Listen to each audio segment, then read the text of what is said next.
Үзэгчтэй огныга энэ өдрийн ямар амгалан айлтгаж байна. Сэтгүүлч Бодин Болдбаатар дэвшин дэвшдэг Монголын төлөв нэвтрүүлгээр та бүхэнд дахин уулзч байна. За энэ сүүлийн нэг сар хаваршилттай холбоотойгоор ч юм уу эсвэл ерөнхийдөө улс орны нөхцөл байдлаа унаас нэлээд дуйлан шууган ихтэй Сүхбаатарын талбай жагсаал цуглаа ихтэй байлаа. Нэг доор 2 3 4 жагсаал харагдаж байлаа. За тэгээд заан зарим нэг жагсаалаар нь орсон байруулж идүүлэхийг шахлаа. Чи сэтгүүлч хүн байж баг бид нартэй нэгдсэнгүү хараг цуг үссэнгүй яасангүй энэ төргээ загинж байна. Зарим нь залуучуудтайгаа нэгдэж байна гэд олон юм болж байна. За энэний бас нэг жагсаал цуглаан буюу бас энэ Монголын ард түмний амьдралтай яаж ч салшгүй холбоотой нэгэн байгууллагын одоо ерөнхийлөгчийг та бүхэнтэйгээ өнөөдөр уулзуулж байна. За Монголын барилгачдын нэгдсэн холбооны ерөнхийлөгч Чойж Сүрэнгийн Наранбаатар манай өнөөдрийн төлөөр өргөдөн оролцож байна. За би барилга орж ирсэн. Шууд асуултад орж ирэх үү? Би барилга орж ирсэн. За барилгын хог зөөхөөс ахуулаад портроор барилгын цэнцэрэн гэж одоо хүний хүүхдүүдтэй нийлж портроор хогийн зөөхөөс ахуулаад ингээ барилга барих явцад оролцоод шавар тоосох зөвлөгөөд тоосгоо өрүүлэл ингээл явсан хүнд хэцүү үеэлтэй одоо 2000-ад оны дунд үед тий. Ингээ барилга өрсөн ер нь барилгын баригадын ажил, барилгачдын ажил амьдралыг бас сайн мэднэ. Барилгачд гэж яг хэмбэ гэдгийг шийгүү сайн мэднэ. Тэгэхээр ер нь Монголын барилгачдын нэгдсэн холбоо өөр удирдлагатай болсон юм байна. Та болсон юм байна. За өмнөх удирдлага, хоёр удирдлагыг би хоёулангийн тавина. Тэгэхээр барилгачдын нэгдсэн холбооны үйл ажиллагааны тухай товчхон яриад ажиллая гэхлээ. За Монголын барилгачдын нэгдсэн холбоо яг 1990 онд нөгөө яг ардчил зах зээлтэй цуг төрсөн. 90 оны одоо 6 сарын 23-24-нд Улаанбаатар хотод бас 21 аймагаас төлөөлөл ирээд ингээд нэг 800 орчим хүний бүрэлдэхүүнтэй хуралдаж яг цаг үеийн шаардлагаар нөгөө социалист нийгмээс ардчилсан нийгэм рүү ороход бас маш олон хөдөлгөөнүүд тухайд төрж ирсэн тий. Одоо ардчилсан нам хүртэл одоо тэр жил төрсөн шүү дээ. Тэгээд 35 жилийн түүхтэй одоо ингээд 35 жилийн яваад ирж байна. 21 аймагт салбартаа багнуур дүүрэх салбартаа одоо үндэсний хэмжээний яг барилгын холбооны үйл ажиллагаа явуулж байгаа юм холбоо байгаа. За би бол сая оны өмнө 12 сар сонгогдоод тэгээ сая одоо 5 сарын 19-нд их хурлаа хийгээд 700-ны бас 21 аймагаас төлөөлөлтэй барилгын яам, барилгын хөгжлийн төв төр засгийн байгууллагууд, аймагуудын газрын харилцаа, барилга хот байгуулалтын газраас төлөөлөл ирсэн 91 Хөдөлмөрийн Баатар 1, Гавьяат барилгачийн 11 гэх мэтчлэн одоо алдар зуутай ахмадууд маань ч оролцлоо. Ингээд үйл ажиллагаа одоо жигдрүүлээд явж байгаа. Тэр ордон дээр би очиж үзсэн. Бүр хэрэг турлж очиж үзсэн. Бас мундаг төрийн ордны заал дүүрэн бас үйл ажиллагаа явуулж илээ. Тэгээд би бас бодж илээ Монголын барилгачдын холбоо бас нэг сургаггүй алга болчоог л байгаа юм байна. За хоёрдугаартаас бас үйл ажиллагаа нь сайхан сэргэж энэ олон хүмүүс бас анхаарал тавьж явж байгаа юм байна гэдэг бол аягүй сайн ойлгосон. За Монголын барилгачдын амьдрал нөхцөл байдал өнөөдөр ямар шүү вэ? Би хүмүүс ингэж бодоод байт. Монголын барилгачид гэхээр нөгөө инженер техникийн ажилтнууд юм эсвэл нөгөө барилгын компани захирлуудыг юм шиг ойлгоод байдаг. Миний ойлгож байгаа бол Монголын барилгачд гэдэг бол энэ долоон буудал хайлаас барил одоо чиглэлтэйгээ эцээр байж байгаа нөгөө өдрийн цагийн ажил хийдэг, өдрийн ажил хийдэг те нөгөө шавар тоосоо чин зөөдөг, нөгөө сангийн ажлыг хийдэг. Энэ бүхнээс энэ байгалийн барилгын эдис бүхэн чи их болов гэж би бол ойлгодог. Ер нь бол яг манай барилгачдын нэгдсэн холбооны бас гол нөгөө тулгуурлаж явдаг байсан бодлогууд ерөөсөө мэрэгчлээ ажилчин дээр тулгуурлаж те тэднийг одоо сургах, чадваржуулах гих мэтлэнгээр үйл ажиллагаа явагдаж ирсэн. Ер нь бол яг барилгын салбарт одоо 130 орчим холбоо байна гэж байгаа. За тэгээд ямар бол тийм маш олон болчихсон. Тэгээд яг чиглэл дээр ингээ гараад ирсэн. Одоо инженерийн холбоо гэхэд инженер, архитекторийн холбоо гэдэг ингээ мэрэгжлийн дагаад гарчихсан холбоодууд байдаг. Янз янз барилгын асоциац гэдэг те. Ингээ явж идэх та инженерийн холбоо зөвхөн одоо хувь хүний инженертэй ингээ холбоотой гишүүнчлэлтэй тэдний үйл ажиллагаанд явуулдаг. Манай Монголын барилгачдын нэгдсэн холбооны одоо бидний бас шинээр зорилго тодорхойлж байгаа сая 100 жилийнхаа хийгээд барилгын салбарын одоо шинэ 100 жил гээд энэ дээр одоо эх 100 жил юун дээр гол төвлөрж ажиллах уу гэд хууль эрх зүйн шинжилэл, эдийн засгийн шинжилэл, Улаанбаатар бүсүүд их бүтээн байгуулалт гэсэн ийм 3 стратеги, энэ 3 зорилтон дээр тулгуурлаж ажиллая гэдээ явж байгаа. За яг хувь барилгын хувь хүмүүсийн амьдрал ахуй бол яг л нөгөө монголчуудын яг байгаа нийтлэг төрх байж байгаа. За ажилтаа бол орлоготой байж байгаа. Ажилгүй бол одоо тэгээд ингээ явж идэг. За Монголд бол ерөнхийдөө гэр бүлд юм уу эсвэл хамаатан саданд нь одоо барилгын салбарт ажилладаг хүнгүү тийм айл өрх бол ер нь бараг байхгүй л гэж. Тийм шүү дээ. Ер нь барилгын салбар чинь тэгж үзэн шүү тий. барилгын хамгийн гол нуруу чинь барилгын туслах ажилчнаас хамаагүй байдаг шүү дээ. Одоо оюутнууд ингээл залуучууд цагийн ажиллаа хийгээл тий. Ингээд туслах ажил хийгээл эхэлдэг. Тэгэл тэрнээс зарим нь шимтээд барилгачин болж байна, инженер болж байна. Ерөнхийдөө салбарын хувьд нэг 100 мянга орчим ажилтнтай гэж явдаг учраас ажиллах хүчний шингээлт сайтай гэдэг утгаараа одоо энүүгээр одоо насны хоолоо олж идж байгаа хүмүүс ч байна, дамжаад орлоготой болоод ингээ гараа явчихж байгаа хүмүүс ч байна ч гэдэг юм уу.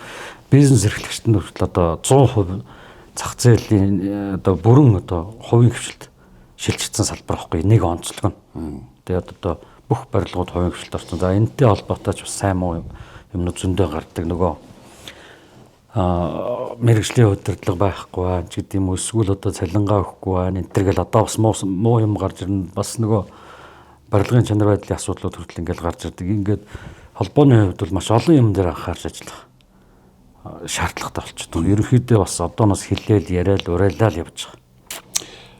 Монголын барилгачдын цалин хөлс яагаад тийм бага байт юм. Одоо жишээлбэл миний төмрөө хөдөө Солонгост барилгын судгуур арамтуур дээр ажиллаж ийн л тас дулааны цахилгаан станцын өвдөөслөх станцын гагнуурчин байсан залуу тийм ингээд өдрийн цалин хөлсний 200 орчим мянган воноор ажиллаж байгаа. Монгол мөнгөөр өдрийн 400 мянган төгрөгөөр.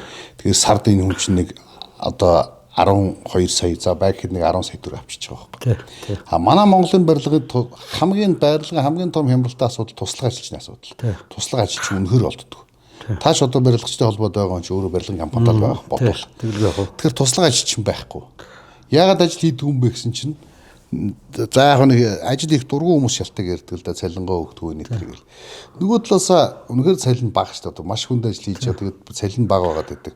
Үнэхээр сарын 10 сая төгрөгийн цалинтай бол би өнөөдрийн хөтлөгчийн ажил хаяад барилга дээр ажилламаар байна. Цалингийн асуудал үнэхээр бага. Энэ бол одоо яалч байхгүй. За 2-3 тайлбар хэлье. Нэгдүгээрт одоо яг төсвийн хөрөнгөөр ажил хийж байгаа барилгын салбар чинь нэг хоёр сегменттэй. Нэг хэсэг нь яг улсын төсвийн хөрөнгөөр ажил хийж байгаа тендеринг гэж ярьдаг хүмүүс. Тэгэхээр ойлгох. Нөгөө хэсэг нь хувийн хөрөнгө оруулалт, гадаадын хөрөнгө оруулалтаар одоо орон сууц офисын барилга болж байгаа. За ингээд энэ хоёр төрөл төрөхэд хоёр өөр цалингийн систем хэмжээ байж байна. Тендерийн барилгууд бага. Орон сууцных нь Монголд бол нөгөөдөлөөс арай өндөр байх жишээ нь. Одоо туслах ажилтан 100-150 мянга ч гэдэг юм. Тендерийнх нь бага.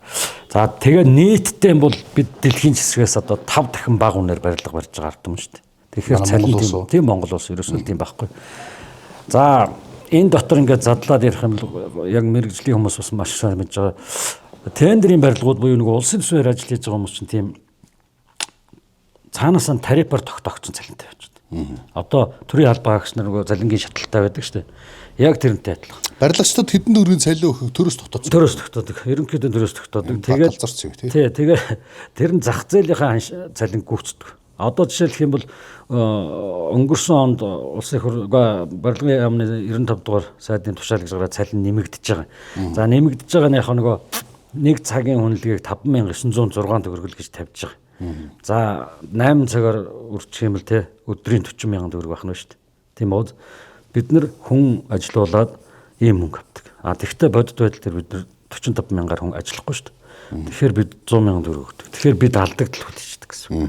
Тэр алдагдлыг юунаас нөхөхөр нөгөө материалын үннээсээ ашигаасаа ингэ шингээгээд ингээ барилгуудын нөгөө чанар аюулгүй байдал одоо бүх юм ингээд цалинтай болчихсон. За нөгөө талд байгаа орон сууцны компаниуд бол юу гэдгийг харьцангуй өндөр 100-150 мянгаар одоо бас ажиллаулаад байна шүү дээ. За тэгэхээр тэднэр маань яадаг вэ гэхээр яг цэвэр зах зээлийн зарчмаар явж байгаа. За өнөөдөр материал өслөө, цалин өслөө гэхэд тэр хүмүүс, тэр компаниуд бол метр квадратын хоног нэмчин. Тэгэхээр тэд бол харьцангуй ашиг алдагдлаа удирдах буюу яг зах зээлийн жамаар байна. Мэдээж тэр өсөлтийг хэн үрж байгаа худалдаа авах нар үрж байгаа шүү дээ. Тэгэхээр нэг ийм хоёр тогтолцоо яваад одоо бид энийг нийлүүлээд одоо төрөөс тогтоож ийн гэдэг чинь одоо өөрөө гайхаж байгаа шүү дээ. Энэ чинь төвлөрсөн төлөвлөгөөтэй эдийн засгийн үе юм байгаа шүү дээ. Тийм систем одоо хүртэл яваад Нэг цагийн 5,000 хэдэн зуун төгрөгөөр гэхээр ч одоо Солонгост чинь аяг угаагч сая өнгөрсөн жил гэхэд чинь нэг 7,500 орчим мянган вон гэх манайхаар нэг 15,000 мянган төгрөг нэг цагийн аяг угаагч шүү дээ. Хамгийн ёроолын цалин. тий нөгөө Тэгэхэд манад барилгатай цагийн 5,000-а төрөөс тогтооно гэхээр төр санаатаагаар салбараа данхууруулж байгаагаас ялгаа байхгүй л ажил болж байгаа шүү. ер нь бол бид тийм л юм ярьж байгаа. Цалингийнхаа тарифыг нэмэлт хашаагаад тэгэхээр барилгын яам маань одоо өөрөө дангаараа нэмж чаддгүй. Сангийн яамтай зөвшөлдсөн гэдэг ингээ байж байдаг. Сангийн яам нь болохоор төсөвт дарамт орчруулна гэдэг. Тэгээд үндсэндээ санаатай үйлдэл واخгүй. Барилгын үнийг зах зээлийнх нь төрөөс барьж байгаа, төрөөс мөнгө гаргаж барьж байгаа барилгын үнийг зах зээлийнх нь системд оруулахаар одоо бас нэлээд хэмжээний юм болчиход шүү дээ. Тэгэхээр нөгөө төсвийн ата ачаал ихсэн гэдэг байдлаар ингээд бууруулаад байгаа. Тэгэхээр хөгжил нь яг боомлогдоод байна л гэсэн. Тэгэхээр нөгөө хүмүүст очих цалингийн орлого чинь яг энүүгээрээ базагдаж бага байна л гэсэн. Тэгэхээр барилгын компаниуд бас л нөгөө материалынхаа үнээс илүүчлээд буцаа хүндээ өгөл явдаг байна шүү дээ. Ерөөсөө тэгэл ашиг гэж байдаг нөгөө тогтмол норматив ашиг нь 15% гэдэг байдаг аахгүй бас. Шууд зарлаас бодоод ингээд тэр мөрнөөсөө ингээд танж хасаал ингээд явдаг л гэсэн үг. Тэгээд үндсэндээ нэг жил 2 3 ажилтай байх юм бол бас хооронд нь сэлгээд аваа гайгүй явж идэг. Жилд нэг ажилтай компаниуд дараа жилийнхаа ажлыг хүрэхийн тулд тэгэл ерөнхийдөө л өрөнд ороод явчихдаг. Тэгээ яагаад тэгдэг вэ гэхээр түүхтэй байж тендерд ордог. Тийм учраас одоо алдагдaltaч байсан ороод ингээ яваад байгаа. Тэгээ энийг яг тийм бил тий. Одоо жишээлбэл тэр юу гэж байдیں۔ Dream Construction-ы захирал Норжин Дулам гээд бас миний нэг ихч байгаа. Тэр ярьжсэн байхгүй. Танах ингээд энэ одоо дүүргүүдээр төсвийн барилгууд байна. Тэрийг аваад барихгүй юм уу? Эсвэл одоо энэ шинэ одоо Нямбатарын санаачсан тэр шинэ хотгонд байшин барих хүс. За төрөөс ажил аваад яах вэ? Ямар ч ашиг гарахгүй нэ. Зүгээр бид нэг түүх үүсгэгчл ажил аваад ямар ч ашиггүйгээр нэг цагаа варуул нэг болох юм да түүх үүсгэж аваад. Тэрс өөр тохиолдолд төрөөс ямар ч ажил авахгүй аваад нэмэр байхгүй ямар ч ашиг байхгүй. Бид нар зүгээр шатахын нэмэр өгдөг байхгүй гэж хэлжсэн. За тэгвэл төрөөс ажил аваад ашиггүй байдсан бол төр өөрөө ашиггүй хэдэн бол төрөөс хятад компаниуд яагаад ажил аваад ашигтай байгаа юм. Одоо энэ сэлбийн асуудлыг ярьж байна шүү дээ. Одоо жишээлбэл Монголын компаниуд төрөөс ажил аваад ашиггүй байна гэж. Тэгсэн хятад компаниуд ашигтай ажилладаг юм. Гэтэл Монгол компанид өгж байгаа нөгөө багц гэл ингээд олон юм байгаа хэл. Хоёул энэ шилж орсон дээр байна. Тий. Яг хоо энэ нөгөө бас янз янз заяад одоо янз янз жоох ер нь одоогийн энэ метр квадратын 2 сая 500 дээр байгаа байхгүй. Сэлбих. Тэгэхээр бас боломжтой гарч ирээд байгаа юм. Бид нар бүгд одоо ашигны тооцоо янз бүрийн хэмиг хийж байгаа шүү дээ. Өмнө нь явдлууд энэ коронагийн үед болсон түрүүний өөрөө чи хэлсэн сургууль сэлгийн барилгууд тэднэрүүд бол метр квадрат нь 900 мянга сая. Тэгэл дээш явсаар бол 1 сая 800 орчим дундаж байгаад байгаа байхгүй. Сая 800 одоо 2 сая дөнгөж. Энэ бол 2 сая 500 учраас боломжтой. Болчиход байгаа. Тэгээд нөгөө бас их хэмжээний ажил. Нөгөө түрүүний хэлдэг шүү дээ. Би ганцхан барилга бариад ашиг байхгүй 2 3 барилга ингээд зэрэг барих юм бол бас яг нэгнээс нь материал энтрэл ингээд болгодог шүү дээ тийм нэгнийх нь нөгөө тийм учраас эн чинь нөгөө асар их хэмжээний 2.1 их найдын чин 40 50-аад блок барилга байгаад байгаа шүү дээ тий. Тэгэхээр тэн дээр бол оролцох зүйтэй болчиход байгаа. Тэгээд квадратын үнэлгээ өндөр байгаад байгаа байхгүй. Өнөөдрийн байгаа барилгын үнээс 2 сая 500 гэдэг чинь өндөр. Яг хятадууд өгөх болохоор 2 сая 500 болчдөг. Монголчууд өгөх болохоор 900 мянга сая төгрөг байгаад. Энэ яг хуу юу юм бэ л дээ. Сүүлийн цалингийн нэг түрүү ярьлаа шүү дээ. Би 95 дугаар тушаал ноднон гарсан байхгүй юу. Тэр нөгөө нэмэгдсэн цалин гэдэг байх нь 5900 шүү дээ тий. Тэрүүгээр чинь цалин төсөв нь бодогдсон. Тэгэхээр харьцангуй өсч гарч ирсэн. Одоо тэгээд бас ойлгоход тун хэцүү. Бид одоо ингээ баригдаж байгаа нодны авсан ажлууд бүгд нөгөө тэрнээс өмнөх буюу бүр бага цалинтай л гэсэн үг. Одоо 3838 өдрийн ч гэдэг юм уу. Тийм цалинтай юм тарифууд нөгөө тухайн үед шинжлэхтэй байгаа шүү дээ. Тэгэхээр бас яг мэрэгжлийн бус хүмүүс ойлгоход юу жоохон төвөгтэй. Одооны сэлбийн барилгын жишээл бол өнгөрсөн жилийн батлагдсан төсвөр нөгөө цалин өссөн төсвөр бодогдож байна. Тэгэхээр 2 сая 500 гээд дундаж нь дэвшилчихэд байгаа байхгүй. Дундаж. Тэгээд за одоо энэ сэлбэдэд төвийнх дээр ингээд харж байна. За сайхан барилгууд баригдах нэ, сайхан гэр хороолуудыг бол сайхан одоо яндангуудыг буулгаад ингээд барилга хотхон баригдах нэ гэд тэгсэн. Би бол тэнд орон сууцны барилга бариулаад ард түмнийг ард иргэдэг оруулах гэж байгаа юм байна. Тэр тусмаа хямд барилга бариад хямд зардлаар барилга за хямд зардлаар ч зүгээр барилга одоо жишээлбэл барьсан өртгөөрөө ард түмэнд өгөх юм бол чи хямд барилга өгч болж штэ жишээлбэл.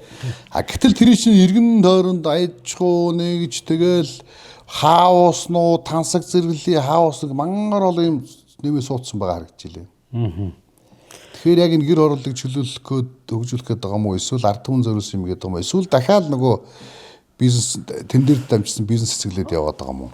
Ер нь бол яг уулын төрийн бодлогоор бол тий 2,500,000 хэд дээр нь бариулаад иргэдэд зарах юм бол орон сууцны үнийг барьж болж байгаа төр.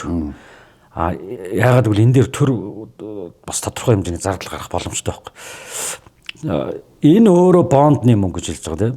Одоо Улаанбаатар хотын иргэдийн бондны үгүй татварын орлогыг барьцаалаад $500 сая бонд босгоцсон. 7.5% хүйттэйг сонссон. За тэгэхээр нөгөө энэ бондныхын хүүг төлөх хэрэг гарна шүү дээ тийм. Тэгэхээр нөгөөдөг чинь юу ячиж байгаа байхгүй. Нөгөө 2,500,000-аар бариулж байгаа барилга тэр нээлтэн дээр ярьж байгаа Нямбатар дараа 3,500,000-аас 4,500,000-аар байршил салбаа ашигтай талбаагаас салбаа. Ингээ бизнес яг арилжааны зарчим руу орчиж байгаа. 4,500,000-аас 4 сая гэх юм бол энэ хотын төвийн барилгатай. Тийм. Ерөөсөө тийм болчихж байгаа байхгүй. Тэгэхээр мэдээж яг төр юу гэж тайлбарлаж байгааг за бондныхоо хүүг төлөх хэрэгтэй гэж. Тэгтэл энд чинь энэний хамгийн том зорилго чинь түрүүний ярьдаг утаа байхгүй болох, төгжрөл байхгүй болох. Энэ дээр утаан дээр ихтэл одоо сүүлийн 10 жил 4-5 их найд зарцуулчихад байгаа шүү дээ. Тэгвэл энэний бондын хүүн дээр нь юм уу тэр зөрүүн дээр нь төр ахиж мөнгө гаргаад иргэдэд 2,500,000 буюу өртгөөр нь за баялаа 2,700 ч гэдэг юм уу те 3 сая арай хүрэхгүй ингэж нөгөө нэг орлогод нийцсэн орон сууцны хөтөлбөр буюу иргэд одоо дундаж хэмжээний орлоготой иргэд бага үнэтэй орон сууцтай болох боломж энэ байгаад байгаа байхгүй. Тэгээд нэг ямар зорилго байгааг мэдгүй ингээ бизнесийн арилжааны яг агуулга руу орчоод байгаа төрийн бодлого. Энэ дээр тэр байтугай одоо та бүхэн тэр бидний жагсаад байгаа гол асуудал чинь л тэр шүү дээ. Энэ дээр төр бодлогоо л оруулчих хэрэгтэй байхгүй. Тэгэх юм бол бас энэ хэдэн аж ахуйнаар хямд орон сууц баригдана. Дээр нь Монголын аж ахуйн нэгжүүд чинь хоёр их нийтийн ажилтж одоо юу гэдэг 100 компани орлоо гэхэд нэг юу гэдэг 20 30 40 50 тэрбумын борлуулалтыг хичнээн олон компанигаар босоод ирнэ шүү дээ. Тэгээд энийг бол бодлогоор л хийчих гэдэг төрийн бодлого. Төрийн ажилтаа орлоготой байх, иргэдэд хямд орон сууцтай байх, аж ахуйн нэгж иргэдэд орлоготой. Яг чиглүүлээ асууж л дээ. Монголд хямд орон сууц байх боломжтой биш л 2,500,000-аас 2,800,000 үний хооронд боломжтой. Ер нь бол газар л үнийг ингэж өсгөж байгаа шүү дээ орон сууцны. Энд чинь бол нөгөө бондныхон зээлээр газрын мөнгө нөгөө чөлөөлчихөж байгаа байхгүй. Гэхдээ төр өөрийнхөө мөнгөөр газрын чөлөөлж өгөө Монголын барилгын компаниудыг оруулвал гэд боломж байгаа юм. За тэгвэл танай барилгачдын нэгдсэн холбоо яг юу хийж байгаа? Ингээд тооцоол нь алдаатай эргээд үнэн өссөн эргээд одоо төвийн барилга шиг үнэтэй барилгууд орж ирэх гэж байгаа бол танай барилгачдын нэгдсэн холбоо яг юу хийгээд юу хараа суугаад? Бид нар бол одоо зүгээр ихний зорилго бол зүгээр нэг бид нарыг ажилтаа болгож ажиллаж байгаа. Мэдээж одоо яг түрүүний ярьсан бодлого шийдвэрийн хэмжээнд ажил ихээр эн чинь хүлээж авдаг байхгүй. Төр чинь төргөл яг юм. Одоо яам гэх юм уу те. Одоо нийслэл гэдэг тусдаа банд тулс шиг байна. Эднэр чинь за бид ингэх гэж байна гэдээ уулзддаг байхгүй. Хэзээ ч уулзддаг. Яагаад гэвэл улсын хөгжил гэх юм уу төрийн бодлого яг буруу яваад байдаг чинь нэг даргын шийдвэрээс хуу яваад байна шүү дээ үндсэндээ.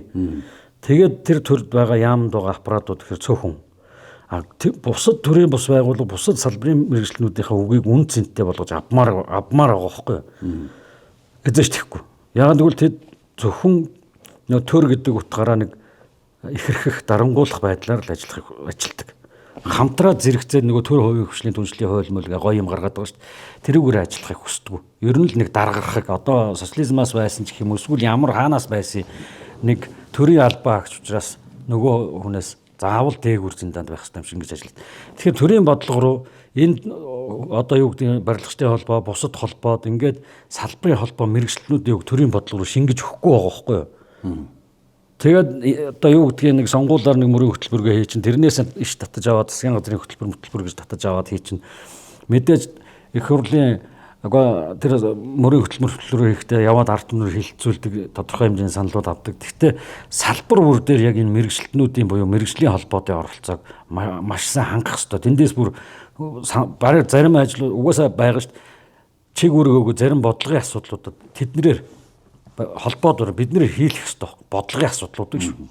Тэгээд татаж авчрлаа яам зөв бурууг нь харлаа энийг чинь хаслаа. Яамны сайтаа эсвэл одоо хотын дарагтай Монголын барилгын нэгдсэн холбоо хэдэн удаа болцсон байна? Нийслэл хотын дарагтай бол одоо 2 удаа шаардлага хөргүүлсэн ямар нэгэн хариу таг байхгүй байгаа. Үндсэндээ энэ холбоо молбооч баг юу ч юм гэж боддөг юм уу? Би тэгж ойлгосон ер нь үл тоож байгаа. Барилгын яамны хувьд бол нөгөө энэ сэлбээ асуудлаас бусад зүгээр нөгөө харилцаа холбоо бусад үйл ажиллагаан дээр бол уулзалтаар явж байгаа л да. Барилгын сайд бол хүлээж явж байгаа юм. Хүлээж явж байгаа. Тэгээ одоо тэр Улаанбаатар хотод барилга орлоо гэж бол одоо нийслэлийн асуудал болчиход шүү дээ. Тий. Хөрөнгө оруулалт нь нийслэлээс өөртөө боон тусгасан учраас тэгэд Байнгын барилгачдын нэгдсэн холбоогод бүхэл бүтэн статустай 100 одоо 30 жилийн түүхтэй дээрээс нэмээд 35 жилийн түүхтэй дээрээс нэмээ 21 аймагт ингээд салбартай байгууллага байгаад хад ягаад үл ойшоод байт юм бол одоо энэ чинь тэр хүмүүст хариулах баг. Гэхдээ бид бол тодорхой хэмжээнд яг сая корона энэ төр гэж жоох үйл ажиллагаа өмнөх өдрөлгүүдийг жоохон тасалдсан нөхцөл бий. Гэхдээ одоо бид шинээр гарч ирж байна. Гэхдээ бид нар ингээд үргэлж годомжинд ингээд биднийг авраач гэдэг ингээд бас чагсаал зүглээ хийгээд зогсоод баймааргүй байгаа байхгүй. Тэгэхээр одоо бас энэ нэвтрүүлгийг хэрвээ үзэх юм бол доо хоолой хүрэх юм бол бас энэ бодлогын яамнууд энэ нийслэлийн одоо хөрөнгө оруулалтын газар ч гэдэг ийм хүмүүс бас харилцаж явах хэрэгтэй. Ягаад гэвэл бидний 21 аймаг салбартайгийн давуу тал гэж маш том давуу тал байгаа шүү дээ. Том холбоо байхгүй. Мэдээлэл цуглуулах, мэдээлэл түгээх, тэ янз янзын байдлаар төртөө хамтарч ажиллах. Бид бол бэлэн байгаад байгаа байхгүй. Түрүүний хэлдгэр нөгөө тэд бол зүгээр л нэг юм дарангуулсан байдлаар гэдэг юм ингэж харьцаа сурцсан байна шүү дээ. Одоо Монголд ч тийм биш даргын нийгэм бий болчиход байна шүү дээ. Уул нь иргэний нийгэм баймаар байгаа шүү дээ. Ер нь үндсэн хуулинд иргэний нийгэм байгуулна гэж зарлцсан биз дээ бидэнд. Үгүй байгаа шүү дээ. Тэгээ биднийг дуурахаар одоо бараг л мэдгүй тоохгүй. Ер нь тоодгүй тийм шинжтэй. Мэдээж одоо тодорхой хэмжээгээр үг сонсож байгаа юмнууд бий. Тэгтэл бодлого юунд бол шингээхгүй ингээ яваад байгаа. Яавал анхаарлыг татах вэ гэж асуух юм уу? Эсвэл яавал тоогдох вэ гэж асуух юм уу? Айгүй хэцүү болчихсон. Айгүй хэцүү шүү дээ. Харин тийм. Эсвэл одоо яавал яг яавал тоогдох юм. За одоо шил тэр сэлбэд төвийн барилга гэдэг хэрэгнгүүт чинь зүгээр миний анзаарснаар бол тэр тендерийн зарлалтыг хэд өндөр болцсон. Тэгээд тэн дээр ч юм бол Монголын компаниуд орж болохгүй болоод ингээд хятадын компаниуд орсон. За яг шулуухан хэлэхэд бол Монголын барилга тендер төрийн ажлууд яаж явдаг гэвэл хэн нэгэн зуучлаад очоод за танд одоо тэдэн хувийг өгье танаад энэ барилгыг шууд авч өгье гэдэг тохирооны дор бүх юм явдаг л да. Наач авилгал хээл ахуул бүх юм нь өгдөөд авагдаад болцсон байх гэж би хардаж байна. Тэвч учраас одоо буцах газар болохгүй авдгаа аваад иддэг хийсэн залгицсан учраас одоо та нарын төлөө Монголын барилгачдад орон зайг нь гаргаж ихийн төлөө тендерсээ буцахгүй байх гэж бодож байна. Яг одоо тэгээд нэгэн тийм миний хардлаас одоо өөрөө ингээ барилгын салбарын хүн биш ч гэсэн хардж байгаа шүү дээ. Тэр чинь мэдж байгаа. Энэ чинь нийгэмд ил болцсон байхгүй. Бүгд мэдж байгаа. Одоо барилгын салбар бол нэвт авилгатай салбар шүү дээ. Тендер зарлах гулаал авч өгөхөөс тэгэл хяналт шалгалтын явц те тэн дээр авилгатай төгсөхдөө улсын комиссын авилгатай. Одоо болимоор байгаа хөөх. Яг улсын комиссын ч одоо хоол унд идэхгүй яахгүй авилгын өгөхгүй пластын цэл түүгүүлдэг те. Тэгэл зовоно. Махална гэсэн үг. Махална гэснээс одоо тэгээд энэ байдлаас одоо салмаар байгаа. Би одоо магадгүй хэдэн жилийн дараа өөр хүмүүстэй би барилгын компани өглөөлж өгөн. Гэхдээ за энэ хүн энэ ажлыг хийхэд бол тэр хүн тэдэнд өгдөггүй шүү гэд хөвлүүлмээргүй байгаа байхгүй. Хөвлүүлмээргүй шүү дээ. Энд чинь одоо бид л цасан зогсоох хэрэгтэй. Одоо жоохон зөрөгтэй юм байна. Би барилгын компаниудад хэлээ эргэн тойрны болон одоо сүүлийн үед нэвтрүүлгүүд хэлж авилгаан өөртөө ил болгоод боли энэ байгааг нь бүгд мэдчихэж байгаа. Шургаад тэг өгөө шургаад бүгд алаад өгмөр юм шүү. Энэ бол тий. Чи нөгөө нэг тухайн үедээ ажиллаа жоохоо явуулчих гал зайлал тэгэл аргаа ядаал тэгэл одоо тэр хүнд суртал тэр одоо юу гэдгийг гар хөлөөсөг зурхаас гулал ингээл алга болчихор чинь бүгд банкны зээлээр хийж байгаа. Тэгэхээр чинь яаж игээл за хэдэн төгрөг нөгөл нийслэлийн энэ сэлбэдүүд дэвдэр гэсэн бид яг өөртөө ч адилхан хардж байгаа. Тэр байтугай тоо гаргаж ирээд яриад байгаа шүү дээ. Ягд гэвэл 2,500,000-аар өртөгтэй тендер зарлалцсан шүү дээ. Тэгээд одоо ингээд Монгол компаниуд дээр 2,100,000-аар хийгээд өгөөч гэдээ яриад яваад байгаа. Бид нар тэр компаниуд нь ирж хилээд байгаа. Тэгэхээр юу гэхээр энэ хоёрын хооронд 2,500 2,100-ийн хооронд 400,000 төгрөг метр квадратаар байгаа үз.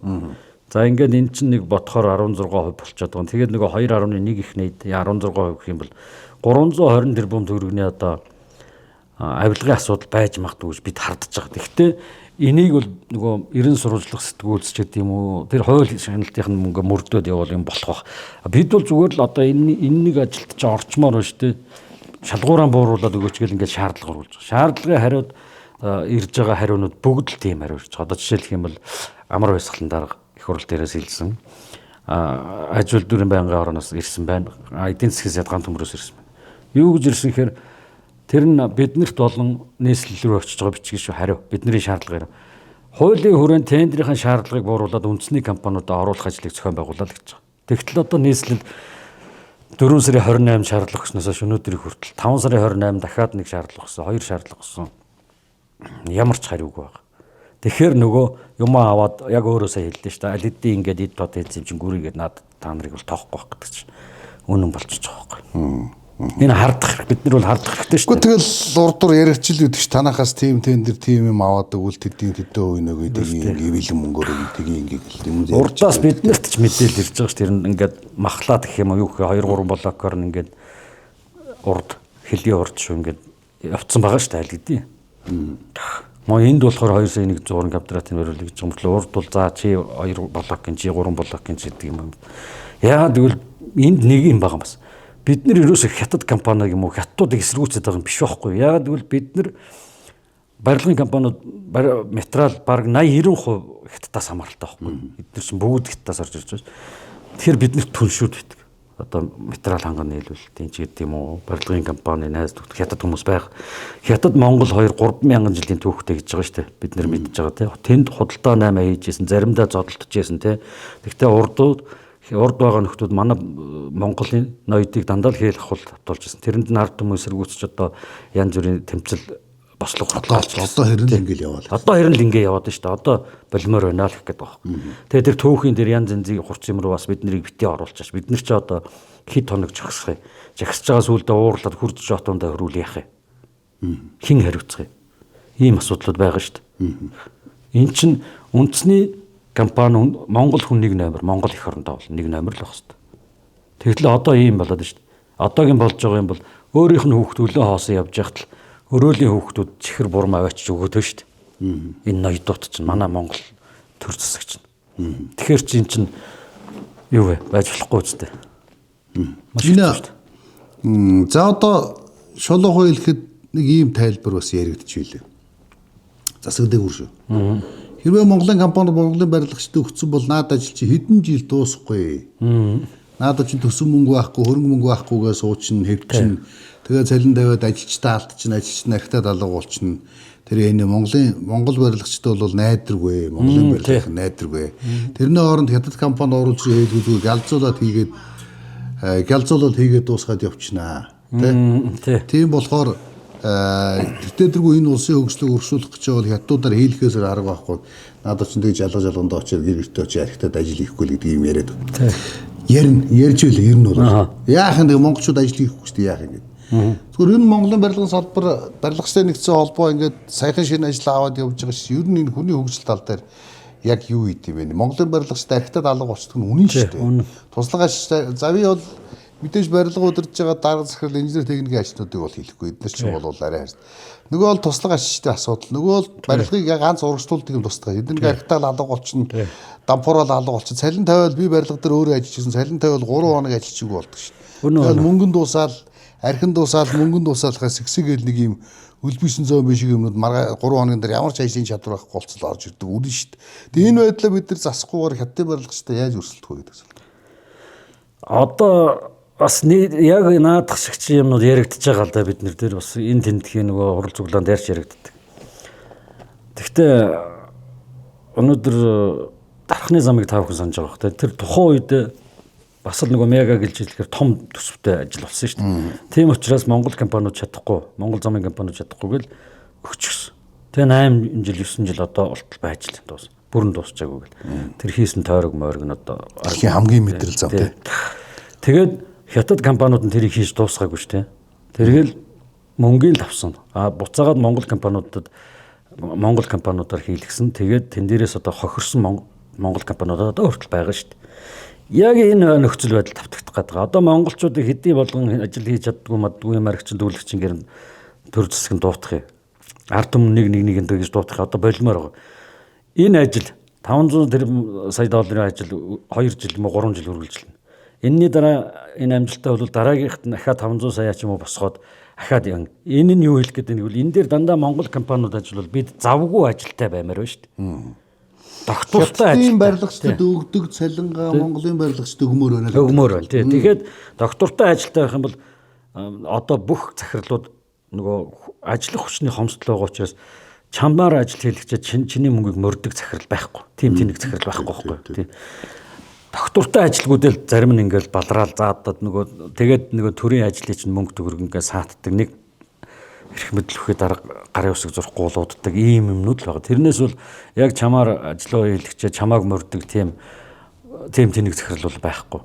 Ягаад гэвэл одоо тэр хүн олдохгүй. Одоо цагт хүн олдохгүй. Тэгтэл мэдээж одоо төрөний өөрөө чинь бас нэг асуудал бол Монголын барилгачтай холбоо энэ хүний хөгжил тал дээр юу хийх юм бэ гэж бид одоо ингээ юм хийх гэхээр төсөв байдаг байхгүй. Энэ чинь холбоо шүү дээ. Бид нар одоо гишүүдийн татвараар үйл ажиллагаа явуулж шүү дээ. Гэтэл одоо төрийн чиг үүргийг одоо ингээд энэ холбоодод ингээд хангалттай өгөх цаг нь болцсон байхгүй юу? Одоо яг над хүний хөгжил чинь яам юу ч хийхгүй байхад бид юу хийх юм?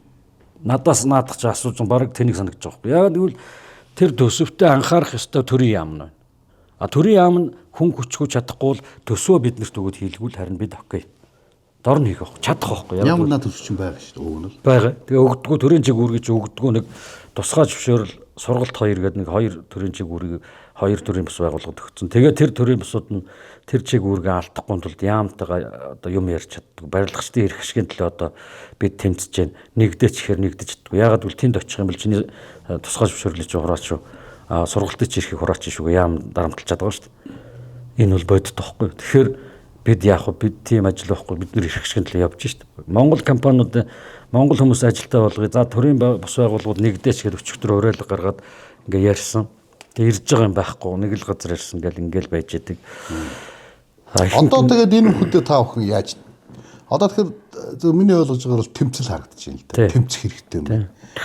Одоо миний зүгээр ойлгож байгаагаар Монголын төр засаг, тэрс маань нийслэлийн удирдлагууд Монголын компаниудад ихтгэл хүлээглэх нэгдүгээрт. Хоёрдугаарт Монголын компаниудад дэмжих бодлогоор. Гуравдугаар сангийн яам болоод бусад газар яамдууд нийлээд бас бодлогоор энэ үндэсний компаниудаас сэргээх хөлдөр нь босгох энэ ажлуудыг хийх хэрэгтэй байгаа байхгүй. Тэгэхээр энэний төлөө та нар тэмцэх хэрэгтэй. Яаж тэмцэх вэ? Ер нь бол одоо яг бидний ярьж байгаа юм гарах үр дүн ч гэсэн яг наадахны төлөөлж эхэлж байгаа. За хамаалал хаана байдаг барилгын яам дээр юм нийслэл дээр юм ажлыг гаргах ярилцъя. За энэ тендерийн энэ заалтыг ингэж бууруулъя. Энэ болох байхгүй юу? Ягаад гэвэл одоо эдийн засаг ямар байгаа вэ те? Одоо ингээд худалдаа авалт буурсан. Энэ жил бүр саарад байна шүү дээ. Ийм нөхцөлд одоо л энэ бэлэн байгаа мөнгөөр үндэсний аж ахуйн нэгжүүдэл дэмжих хэрэгтэй байхгүй юу? Ингэж ярилцаад яг саяных шиг босгоод ирэх юм бол нэгэн тэрчээ аваад томорсон компаниуд цаашаа өөрсдөө ингээд явчих байхгүй юу? Тэгтэл одоо тийм юм байхгүй ингээд баг түрүүний ярьсан нөгөө дэлхийн зах зээлээс бид нэр 5 дахин шахуу багуунаар барьж байгаа шиг өсөж хөгжихгүй шүү дээ. Биднийг өсөж хөгжих яагаад айгаад байгаа? Эсвэл яагаад итгэхгүй байгаа? Яагаад өсөж хөгжихдээ төр юм чинь нэг жоохон ингээд жоохон дэмж. Одоо энэ 500 сая доллараар ингээд дэмнэхтэл тий за ингийн цөмөрө хуулийн өрөөд ингэж тааруулаад орчих нийслэл нь биднэртээ ярьж болно шүү дээ. Тэгээ бид нар хийж болно. Энэ ажлыг масс ажил учраас дотоодын ажил хүчний нөөц боловцыг шахах нь маш олон компаниуд одоо манай дээр гэхэд чинь яг оролцох сонирхолтой эрхлүүлсэн 60 гаруй компани ингээд бүртгүүлсэн байж шít. Одоо тэгэл хятадын 5-6 компани орно, Монголын 60 компани ороод 5 цаасаа аваад өндөө хийхдээ. Минийхэр бол тийм үст. Гэхдээ бидний харч гэсэн тийм байгаад байгаа шүү дээ. Тэгээ яагаад ингэж байгаа юм гэхээр төрөний ярьдаг нөгөө хардах хэрхээ өрөөнд хэмжилт яг боддог байхгүй. Яагаад гэвэл одоо энэ авилга бидэнд хөгжих боломжийг хаагаад байна шүү дээ. Тэнд нэг эх оронч дарга байсан бол ч гэдэм үү юу гэдэг юм. Гадны компаниудаас авилга аваад үндэсний одоо гадны компаниудыг Монгол руу гадны чадaltaй компаниудыг Монгол улс руу оруулж үндэсний компаниудаа бушилж гинэ гэдэг үг л да. Ер нь тийм болоод байна. Тэгтэл гадны чадaltaй компани юм уу бөөмөд. Тэр 15 компаниас бараг 13 4 нь барилгын компани биш гэж байгаа. Одоо бид судалгаа хийж байгаа. Одоо бид нар өмнө мэдээгүй л дээ дандаа барилгын компаниуд орцсон байх гэл ингээл явж исэн чинь зам мамны тэгэл худалдааны гадаад худалдааны уул уурхаан Монголд уул уурхай хийдэг хятад компани ингээд тэр тендерийг авчлаа шүү дээ. Одоо ганц л юм байгаа. Ерөөсөө энэ улс орны энэ хөгжлийг авилгах хөдөрлөд байна.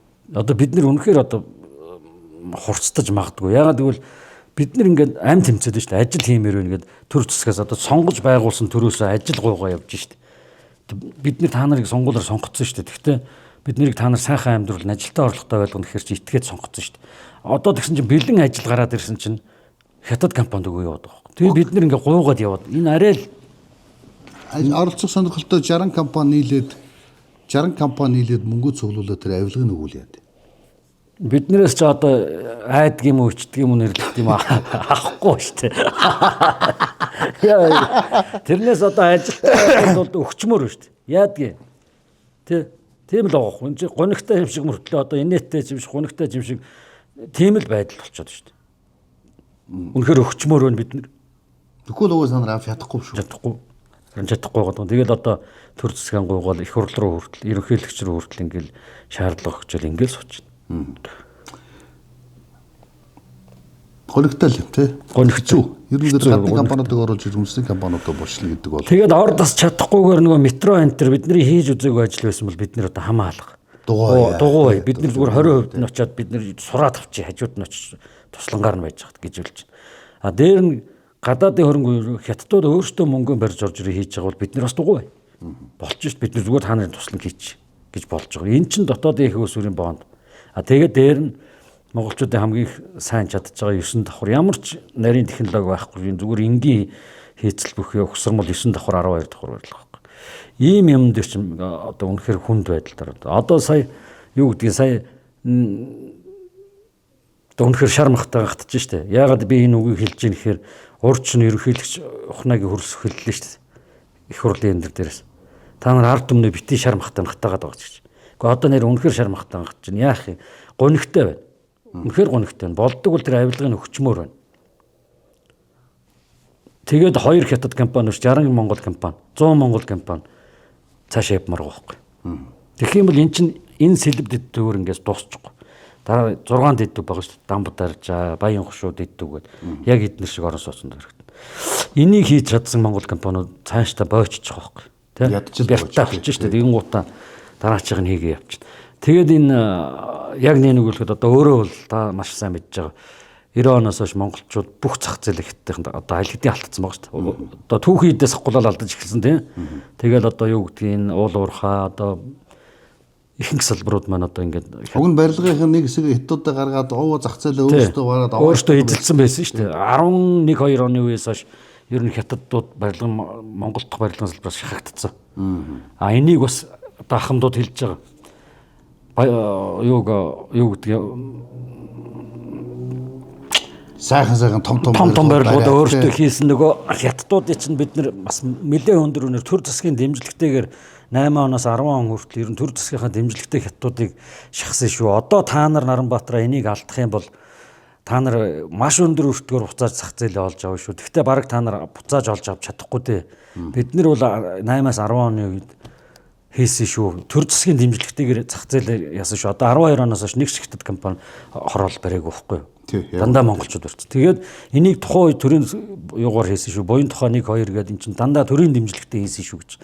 Тэгэхээр би одоо яваад байгаа бидний дэмжил чинь төрөөсөө дэмжлэг хүсээ яваад байгаа байхгүй. Дэмжээд өгчөөж жоохоо ингэчгэл болох гэдэг байгаа байхгүй. Ерөнхийлөгч тий. Одоо юу гэдэг их хурлын дарга ер нь бол ингээд их хурлын дарга бол хэлсэн шүү дээ. Одоо ерөнхийлөгч одоо өчигдөр тэр шөнө хэлж байгаа үг чинь тийм шүү дээ. Битгий ард түмнийг шармахтай хатаагаад байгаа ч гэж. Тэр ч одоо дэмжээчэл гэсэн үг үстэй. Ер нь бол нөгөө талаас. Бид өөрөө өөрсдөө дэмжихгүй бидний хинж дэмжихгүй. Харин тийм шүү дээ. Энэ төрд чинь монгол хүмүүс байгаа гэж би найдаад байгаа шүү дээ. Тэгээд бичиг өгөөл яваад байгаа шүү дээ. Тэ? Монгол төрийн төвшөд монгол хүн байгаа бах. Тэгвэл би бас монгол хүн. Бичгээ та хятад хэл дээр бичээд явуулаад үзэхгүй байсан. Тэр чинь бас бодох бодол байна, тэ? Бас акц зөөж болох юм байна. Тий. Магадгүй та хятад хэл дээр бичгээ та монголоор бичээд ойлгохгүй бол магадгүй хятад хэл дээр бичээд явуулсан бол ойлгож байна.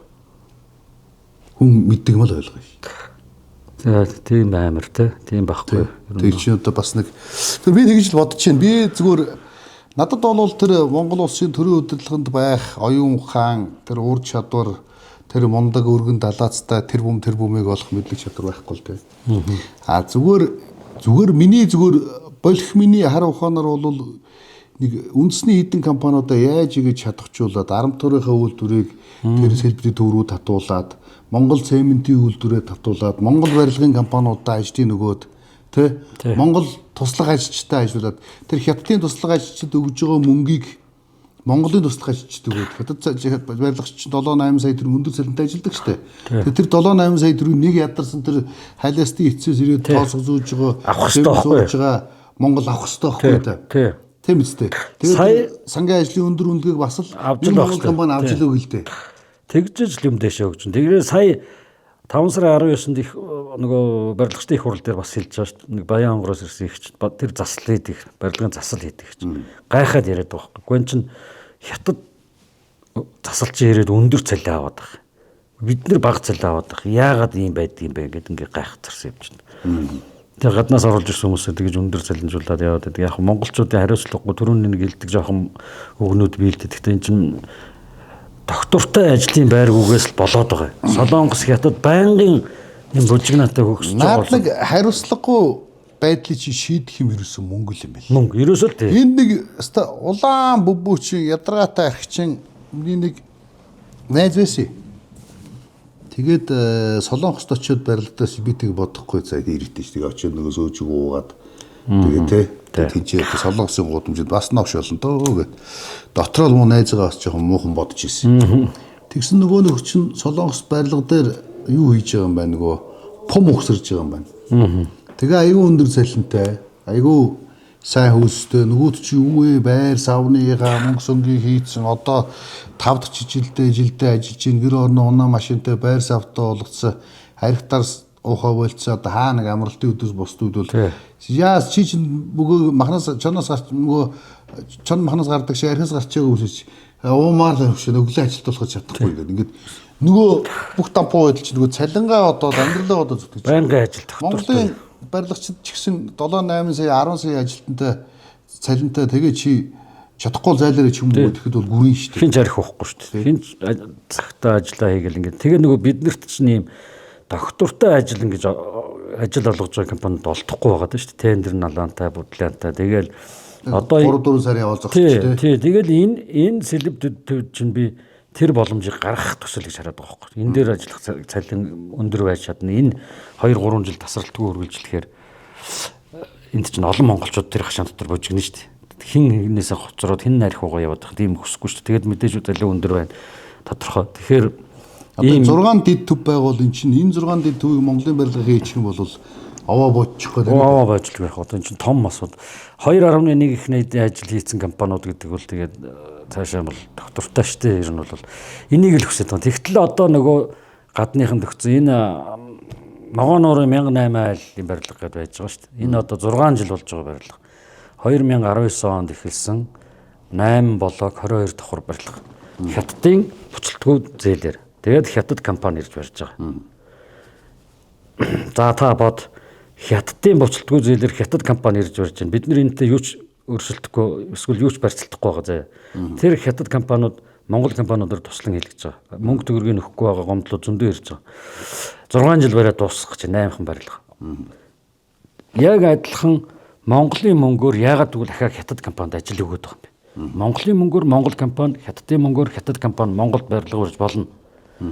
Хятадын мөнгөөр хятад компани бариулж байна. Монголын мөнгөөр хажууд нь Монгол компани л барья л та. Ингийн л ийм зарчим. Тэгэхээр Монголын мөнгөөр нөгөө хятад компанид одоо нөгөө сэлб ногоон нуурын барилгыг барьж байгаа компаниуд сэлб рүү орсон байгаа. Тэгээ миний нэг яриад байгаа юм чинь энэ дээр орж ирсэн хятад компаниуд хэзээш Монголоос гарахгүй. Улмал томруулаад яваад. Тэгээ та нар барилгачдын нэгдсэн олбоо бас юу хийгээд байгаа гэдэг асуултаа дахиад хэлдэг. Та нар тэгвэл юу яа л та хэвлэл мэдээлэх нь биднийг ашигладаг биднэрт хэлэлтэй нэгдүгürt. Хоёрдугаар энэгээр хардлага байгаа бол авилтаа тэмцэх газарт өргөдлүүд өгөө шалгуултад нэг бүрслэн толгойд авилтаа тэмцэх газар гэдэг байгууллага яагаад яг байгаад байна? Тий. Тэгээ яагаад энэ үндэсний компаниуд нь хүсэлт гаргаад хахад тэрний эсрэг шийдвэр гаргаад байдаг. Шалгаж болох бүх хүмүүсийг шалгуул. Би бол хөрсөх, оюун эрдэнэ, Нямбатар эдэр гэж нэг хин нэгэн хүнийг цохож, доромжилж, гутааж, ял өөрөлхийг огтхонч хүсдэг юм биш байхгүй. Зөвхөн миний хувийн үзэл бодол шүү. Бид нар өөрсдөө ч гэсэн хийчих хэрэгтэй. Тэгвэл энэ холбогдох бүх хүмүүсийг энэ дэн дээр тэр барилга бот байгуулалтын яам нийслэл юу үед тэр аль хэдийн газарт нүгүүлээ шалгуул л та. Тэгвэл мэдээллийнхэн бас яг арталтын шахаад явъя л да. Энэ чи улсын хорон маань энэ чи ганцхан сэлдэд төвийн ажил биш юм биш үү? 6 дэд төв гэж ярих юм бол энэ чин 6 хот гэсэн үг чинь. Тийм чин яг богдуулын ганц хөндийтрэл байгаа. Гэхдээ энэ чи бас олон компаниудыг хөөжүүлэх энэ чинь нэг нь л хэдийн их найдаар ярьж байгаа бол дахиад нөгөө хэдийн их найдаа дахиад 6 дөрвжүүлэх юм бол том ажил явж. Том ажил. Маш том ажил. Юу л олгоогүй л явсан. Тэгээ нөгөө 100 жилийн түүхэн дээр чинь энэ том ажлуудыг Монгол компаниуд хийж чадах юм бол тэгэл тодорхой болчих штэ ер нь хөгжиж штэ гэдэг байхгүй. Тэгэхдээ одоо 100 жилийн дээр нухслуулчаад сууж байгаа. Мэдээж одоо хэн нэгэн хүн бол цоллмооргүй байна. Авилгатай тэмцэх газар өгөөч гэдэг саналууд над дээр бол маш их ирж байгаа. Тэгээ би бол за монголчууд нөгөө эвтэй байхтай хүчтэй штэ тий одоо ингээд явъя. Тий ингээд нэг яваад үзье. Юу юугүй одоо тэнд шалгуулаад ингэж өсөртөх гээд яах вэ гэж бодоод явж байгаа. Нэг өдөр сонсоод дуудаад уулзах баг. Бидний хэд хоног энэ ордны гадаа Шармахтай амнахтайхыг одоо харъя л гэж байгаа. Нямбатар юм уу нийслэлийн тэр Нямбатар даргач нэг өдөр одоо сонин үзэл сууж байгаа. Тэгэл Facebook энтрээр явж байгаа. За хэвлэлийнхэндээ бол сандал байгаа нэг урайлга гаргаад та нөхөд нэг бидний имийг нэг жоохон төлхөөс сурчлаад байгаа ш.